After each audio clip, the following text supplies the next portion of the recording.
were there visited the great Sahabas. Ashar al-Mubashirina bil-Jannah, many of whom are there. In Al-Baqi, we give salams to them. We respect them. We do not desecrate the graves of our believers.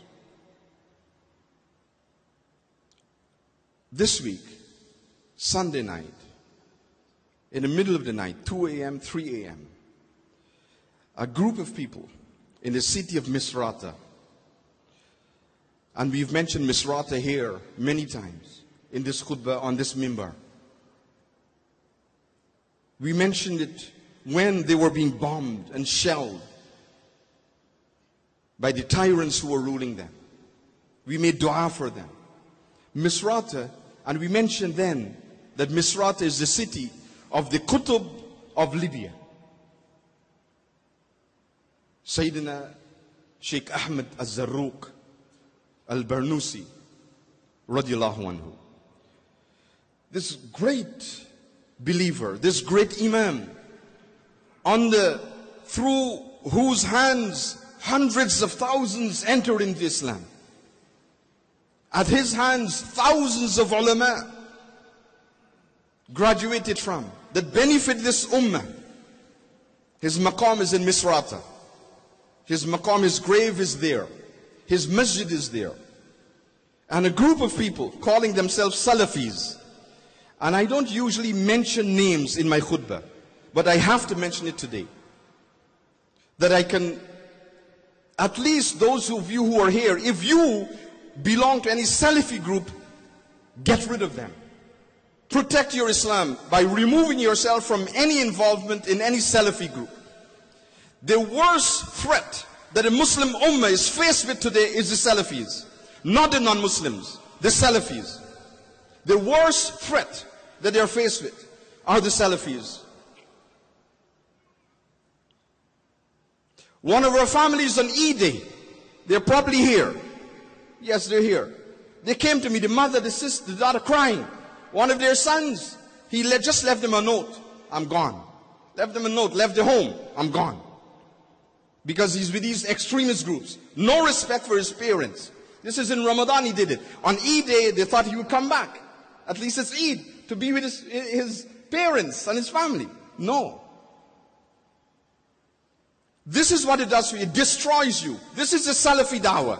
It destroys you. It has nothing to do with the Islam of the Prophet sallallahu alaihi wasallam. They went and they destroyed the grave of Sayyidi Sheikh Ahmed al-Zarruq. They brought a bulldozer and they bulldozed the masjid in the middle of the night. This is what they did in Misrata. And then they said that they're going and destroying the other graves of the Sahabas who were buried in Libya. The same thing happened in Somalia. The graves of awliya were destroyed by the same group of people.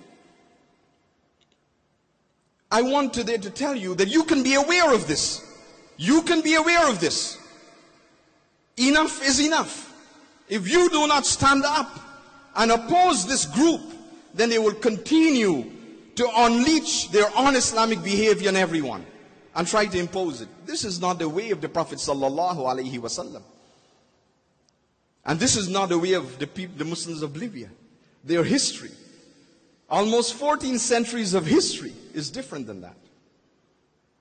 Libya is a great land of Islam. And I'm sure they will return back to their ways. But this group did this shameful act. And they're continuing to do it. They're doing it in the name of Islam. I say today, a little knowledge can be a dangerous thing.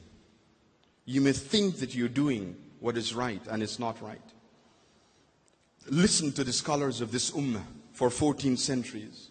You follow the way of the ulama, the way of the Sunni scholars of this ummah, you will be well guided. You want to follow Quran and Sunnah? You want to follow Quran and Sunnah? The best way of following Quran and Sunnah is to follow Imam Abu Hanifa, Imam Malik, Imam Shafi'i, Imam Ahmad ibn Hanbal. This is the way to follow Quran and Sunnah. Anyone who tries to follow Quran and Sunnah directly in their own will be misguided and will misguide others. And there is no barakah in what they do. I travel to so many countries. I travel to so many different countries. I visit different communities.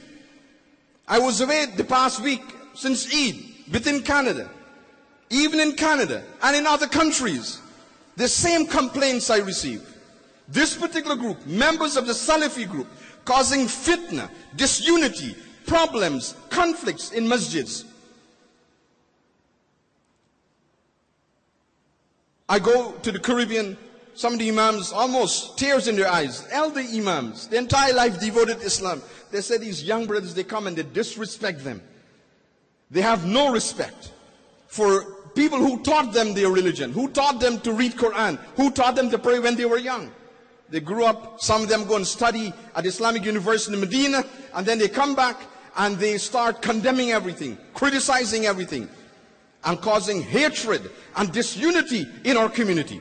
This is not the way of the Prophet ﷺ. If you have good words to say, if you are guided by Allah and by the Prophet ﷺ, your efforts will lead to goodness.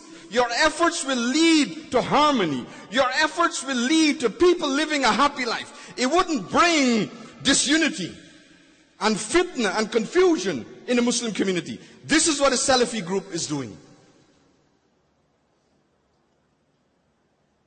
And so I appeal to those of you who belong to the Salafi group, maybe because of your love for Islam. You want to do what is right. You want to follow Quran and Sunnah. Go back to the Sunni way. Leave the Salafi group. Protect yourself from that danger. Go back to the Sunni way.